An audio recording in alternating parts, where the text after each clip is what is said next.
હું લઈને આવ્યો છું સરકારી પરીક્ષાને લગતા ટોપિક ચેલેન્જ. હેલો મિત્રો, તમારું સ્વાગત છે અમારા વિડીયોમાં. ભારતીય બંધારણનો ઐતિહાસિક વિકાસ આપણો પહેલો ટોપિક છે. આજનો દિવસ 1. આપણે સતત 90 દિવસ સુધી સરકારી પરીક્ષાને લગતા આઈએમપી ટોપિક્સ વિશે વાત કરશું અને વિડીયો બનાવશું, અને તેના જે પીવાયક્યુ હોય કે એમસીક્યુ હોય તેને આપણે શોર્ટમાં લઈશું. એના માટે અમારી ચેનલને સબસ્ક્રાઈબ કરી નાખો અને મિત્રો સપોર્ટ કરજો. આજના પ્રથમ 5 મહત્ત્વના અધિનિયમ વિશે વાત કરીએ તો પહેલો છે રેગ્યુલેટિંગ એક્ટ 1773. ભારત માટેનો પ્રથમ લેખિત બંધારણીય કાયદો.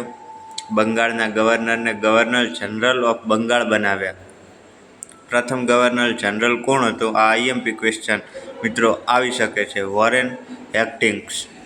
ઉપચાર માટે 4 સભ્યોની કાઉન્સિલની રચના. 4 સભ્યો, આ ધ્યાનમાં રાખવી બાબત. 1774માં સુપ્રીમ કોર્ટની સ્થાપના ક્યાં થઈ? તો કે કલકત્તામાં. આ મિત્રો આઈએમપી ક્વેશ્ચન. કંપનીના અધિકારીઓને ખાનગી વેપાર અને ભેટ લેવા મનાય. બીજો છે પીસ ઇન્ડિયા એક્ટ 1784. મિત્રો સાલ યાદ રાખવી, પૂછાઈ શકે છે.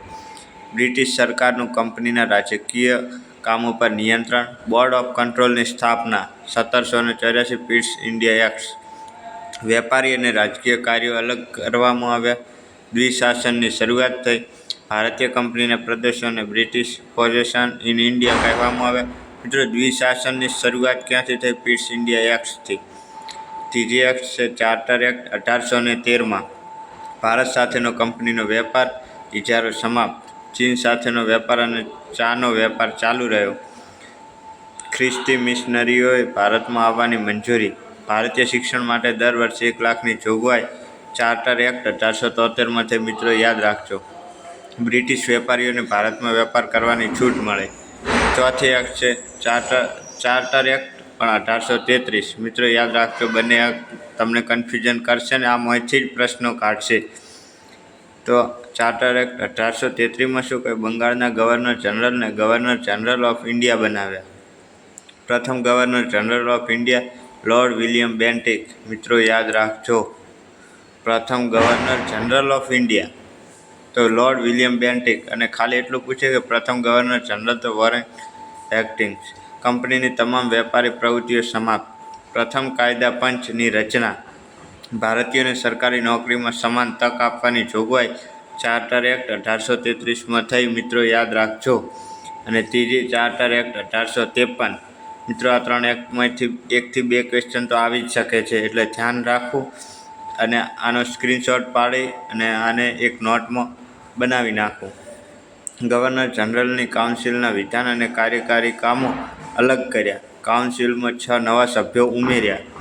નાગરિક સેવાઓમાં ખુલ્લી સ્પર્ધાત્મક પરીક્ષાની ભલામણ કરાઈ. કંપનીનું શાસન કેટલા સમય સુધી રહેશે તે નક્કી નથી કર્યું.